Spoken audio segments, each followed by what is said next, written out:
Just as her name suggests, black caviar is a delicacy. She is sensational. Black caviar won it by 4.5. Black caviar 19 straight from Haylist. She's 20 out of 20, and that's 21 today. Despite her perfect record of 21 wins in as many starts, Australia's Queen of the Turf still has one thing left to prove. Can she take her game abroad? She settled in remarkably well and she's thrived since being here. We haven't got an excuse to fall back on if we happen to taste defeat for the first time, I'm afraid. And a victory in today's Diamond Jubilee Stakes will secure her international superstar status forever. The eyes of the world look on, prepared to witness this moment in racing history.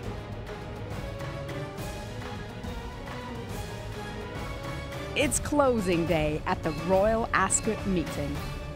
Black Caviar needs the line. He's easing up on her, and he's just scraped in. Oh, he did. He blew it. A roller coaster of emotions over the next few minutes. You did not know whether Luke Nolan had in fact got this filly beaten or not. One of America's greatest poets, Henry Wadsworth Longfellow, wrote, "The heights by great men reached and kept were not obtained by sudden flight, but while their companions slept, they were toiling upward in the night."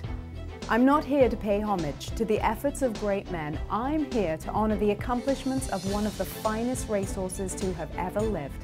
His name is Frankel. Frankel in majestic form by 8 or 9 in the Queen Anne. Ultimate goal is the Juddmonte at 1.25 miles. The question is, does he prep in a 1.25 mile race the Eclipse, or does he prep in a mile race in the Sussex Stakes? But regardless, who's going to want to face him? 12 out of 12, a second Kitco Sussex Stakes. Frankel wins the Juddmonte International, and it's 13 out of 13. He will need to perform as well in his role as a stallion as he did on the racetrack if his name is to endure the test of time, like the immortal words of Henry Wadsworth Longfellow. I had to see this blue tail for myself, so I got up early this morning, went down to the track. It is officially Kentucky Blue. Hanson very relaxed this morning. They didn't take him out to the track. It worked for them for the Iowa Derby, so they didn't want to change anything up.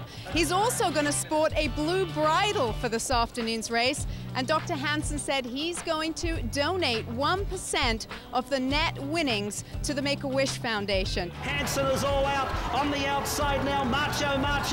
Down along the inside is Bourbon Courage. It's Macho, winning by 3/4 of a length over Bourbon Courage. I'm going to start with Corey because he's leaving on a flight in about 5 minutes. Corey, just take us through the race, and at what point you thought, my gosh, they're sitting right in my lap. Do you think it was the distance that got to him or the pressure right from the get-go? I think it was more the pressure. In 2004, Smarty Jones captured our imagination winning the Kentucky Derby.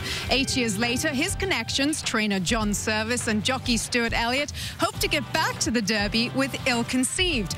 And as his name suggests, he was the product of a mix-up in the breeding shed. The right mare sent to the wrong stallion's Spanish steps. And ironically, he's a Pennsylvania bred, just like Smarty Jones. You're our European guru. Give us the skinny on Sky Lantern. You know, Sky Lantern, again, like you said, Aaron, the question would be the distance. But I'm actually going to go to the outside of her with Flotilla.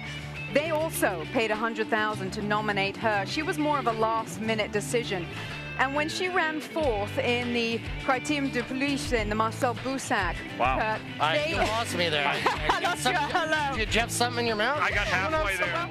And Flotilla is coming home to score. Flotilla has won it just about 2 in the end. Millie, you tapped this one on top. You made the case for the horse off the pace, and the prep race last time obviously worked. I tell you, Christophe Lemaire, who's one of the top jockeys back in France, gave this filly a perfect ride. They come for home, though, and it is going to be George Vancouver up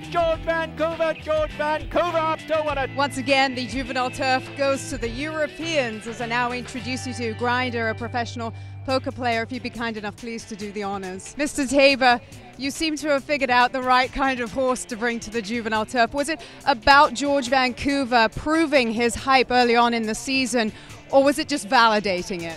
No, I think the whole secret was he had his ground today for the first time, and that's really what did the trick. And he's obviously a very good horse and got a great ride. Martine Garcia takes over for Corinata Catani on Cosette, but it's still a different rider than she's used to, and she's pulled in her last 3 races. If Martine Garcia can get Cosette to relax, we might see a different result for her. Cossett's all hot though. Van Brett running on for third.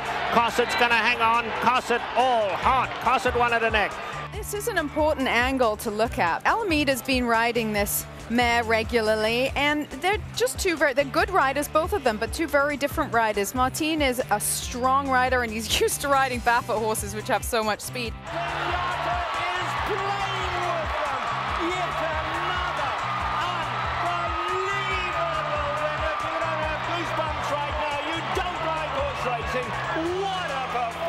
It's so special for the fans here to get a chance to have Zenyatta running back in 2010. We thank you for that. Has this lived up to your expectations, Jerry? Oh, in every way. Walking to the paddock with Corey Nakatani, you're a three-time Big Cap winner. This horse, Victory Pete, has not won since 2009. How are you going to change that? Richard Kind, who's also in the cast of Luck. Richard, you feel quite at home on this dirt here? I have a feeling that the horses feel more at home on this dirt than I feel on this dirt. Ask most jockeys where the races run. They'll tell you from the quarter pole home. Well, I'm standing at the quarter pole, and on other tracks in North America, if you wait till here to make your winning move, you better have your running shoes on. Ron the Greek has run a superb race in the Big Cap. Ron the Greek and Jose Lezcano win it. That was very impressive. You know, I thought that Bill Mott wasn't scared of dodging anybody because he shipped in here even before we knew that Game On Dude wasn't going to run in this race and was going to head to Dubai. Now he has won the Big Cap for the first time. Brilliant performance by Ron the Greek. Well, on February 17th of this year, Tim was racing the full brother to bench points off the bench. I think the horse to bet might be right to his outside. Yeah. Points off the bench. The other Cal bred for Tim Yakteen, didn't he have a benchmark that won like his first 8 races in a row a year or two ago? Tim brought out his whole family, which included Charlie, who's Tim's godson. So we were all sitting in the box and we were expecting the horse to run well, but we didn't expect him to run 6.5 furlongs in 14 flat. Points off the bench, drawing away to win by 2 in the end. 3 Vases second, Spirit Rules third, and Exotic Slew was 4th. We went down to the winner's circle, and those really are the days to treasure when you're in the winner's circle with your family and your friends to celebrate the achievements. It was really a day to remember.